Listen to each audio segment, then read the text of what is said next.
Yo, what is up, Kings? We're just going to dive right into it. Some of you guys who watch my channel, I don't know how big of sports fans you guys are. I've definitely talked about in the past how I definitely, and I think it's always worth mentioning, I agree with Jay Dyer's take around sports being that there's a lot of masculinity that is put towards something either through fandom, even participation, that is kind of fruitless, futile effort, where that masculinity could be diverted and put somewhere else. And you can definitely make the case that it is a distraction. Now, with that said, this is a different video. I had an alert on my YouTube feed. There's this guy, his channel is called The Coach JB Show, and with Big Smitty. Big Smitty, I think, used to be on FS1 and used to be on Jason Whitlock's show when he was on FS1, but I could be wrong about that. Smitty brings the brotherly, flavor to this little podcast, and usually Smitty has the more PC, kind of mainstream, non against the grain takes on the show. JB used to, if you ever watch Netflix, he used to coach Independence Junior College. There was a Netflix show that followed this and subsequent seasons that would follow other, junior college programs and kind of following the grind and how tough it can be. So he was probably the most popular guy that came out of that because of his coaching style, because of his bluntness. He's got a rambunctious personality. I was going to say pervasive. That's not the correct word. Rambunctious, loud, confident persona. Okay, and he comes from Compton, so he kind of has like this white guy, from Compton thing going on. So, anyways, I'm watching a clip, and surprisingly, JB is pretty fucking based. Now, is he as based as like somebody like I am? Of course not. But he's more based than most. He's certainly more based than fucking Smitty on this show. And the clip detailed or discussed how Oregon, the University of Oregon, who's in the Big Ten, who is sponsored by Nike, who is one of the preeminent programs in all of college sports, made it to the college football playoff, lost to Ohio State this year, beat Ohio State in the regular season, has a female analyst on their staff. Now, the analyst, just to make it long story short, is a new role, a new position. It has not always been around. It was a part of an expansion for these staffs to be able to have more coaches, paid coaches on their roster, something that a lot of schools were kind of doing, but they weren't paying, and it kind of just formalized and radicalized that fact for most schools. Is this the most important position on the roster? No. Or on the coaching staff? No. That would be offense coordinator, defense coordinator, the position coaches. But it is still a important position for Power 4 level schools, okay?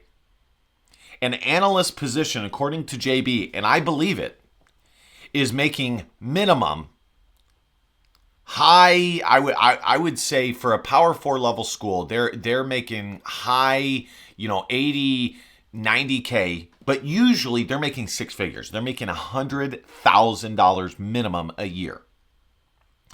And mind you that this is a position or a staffing position that has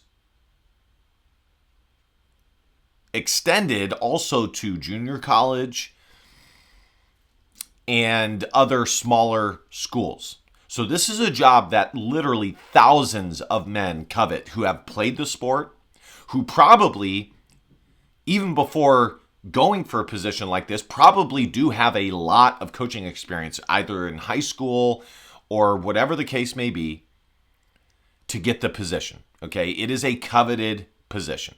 Not the most important position, but coveted all the same. It is a coveted position. So I actually did research this, and this is not necessarily what it's about. So there's a clip where there's an ESPN commentator.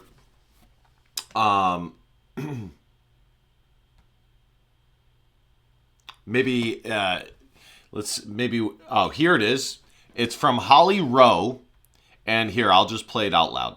Is an analyst for defense for the Oregon Ducks. We need more women in coaching. Hello, I would like you to meet. I'm Liz McKenna. And she is an analyst for defense for the Oregon Ducks. We need more women in coaching football. Yeah. Tell me, what do you contribute to this team, and how cool is that? I just help out with the outside linebackers room, some of the defensive line. I help make meetings, do cut-ups, just kind of get the players, get the information they need, opponent intros, all that good stuff. So you caught my eye because we were at Oregon's practice, and you were so All that good stuff. organized and getting guys on scout, getting their pennies, their jersey. Yeah. Like, you were on top of it. That's how you caught my eye. So women in football, hello, they can do it. Yes, for sure. Hello, I would like you to meet. God, the video, so like I said, it comes from Holly Rowe. I'll retweet it. You guys can find it on my X, at Life as a Chad. By the way, follow this YouTube channel, like, comment. You guys know the drill. So I actually researched it. I can't find her on Oregon's official coaching staff roster. She does have a LinkedIn page where she calls herself the assistant linebackers coach, or assistant to the linebackers coach. So I don't know if low key she is considered a defensive analyst by way of being an assistant linebackers coach. But either way, she's involved. Okay, is she like an official? Or official enough to be labeled on the coaching staff? Perhaps not, because I don't see her listed on Oregon's football staff. But here's the thing, and this is the main thing I want to talk about. This is yet another fucking example of women invading male spaces. And I've said many times before, at the core of feminism is this like unconscious respect and adoration for masculinity. It's the only thing that explains it, because otherwise, why would they be trying to invade male spaces so much? Do you really think the average girl, even most girls, give a fuck enough about college football or football enough to make it a career? No.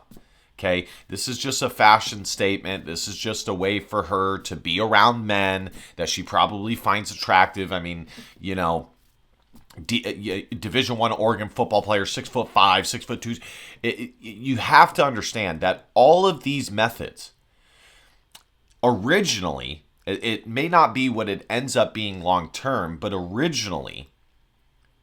usually ends up being what it is long term as well, is just a way for these women to invade and insert themselves into male spaces that are coveted positions and roles. To be around high caliber men who are elite at their specific thing that they're trying to do. And that's why I always say that underlying feminism is kind of this disrespect for true femininity and massive unconscious adoration for masculinity. If they really did not like masculinity like they say, they wouldn't be trying to invade male spaces so fervently, but they do. I can't help that I have a ton of perspicacity on this situation. I do pay attention to college sports more than I should. But this is just ridiculous. And this is why I also always say, and I used to not believe this, I could give a fuck that there are males trying to get into female sports. I don't care. Because they have brought this on themselves. They did not think about or critically evaluate what the ramifications would be of them trying to invade male spaces and trying to break down all barriers so that they could do so. And of course, the barriers would be breaking down a patriarchal structure to provide openings for them.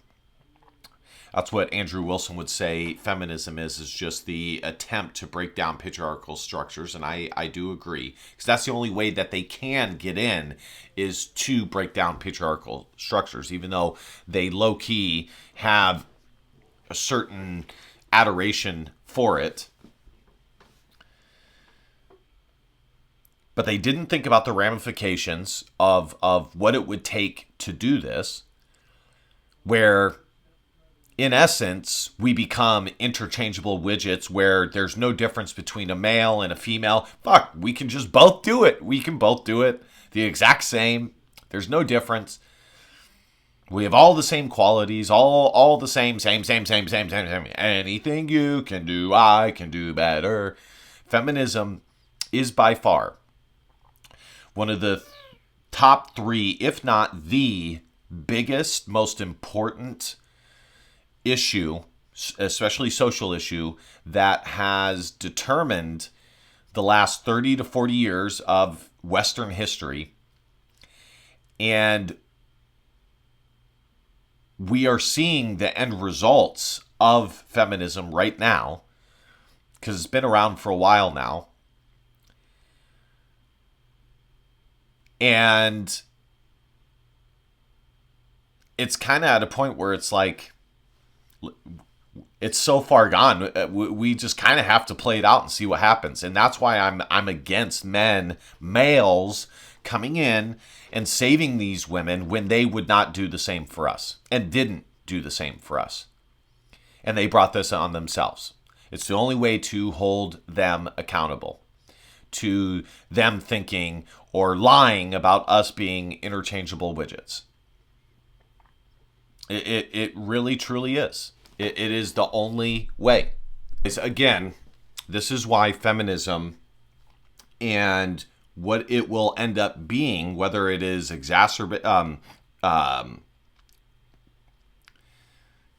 is taken away, it's defeated, annihilated, or whether it prevails, is going to determine the direction of Western society.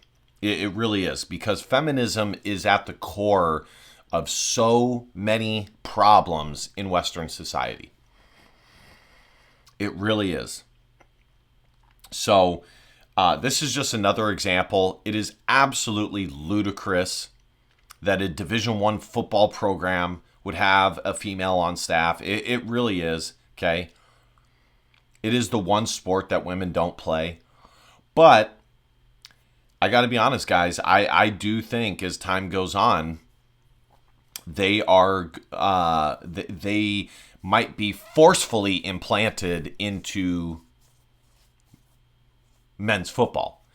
But as I said, if we allow it to run its course and males and there is no female division or male division, then maybe it won't, because males will be the only ones left, because they are physically superior, playing sports.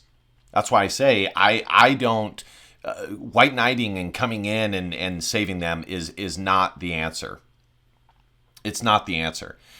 Women are the only gender where they can literally be granted positions just because they're women without any experience or anything in that particular field. They're just granted the position just because. It is insane. Insane. And you know what?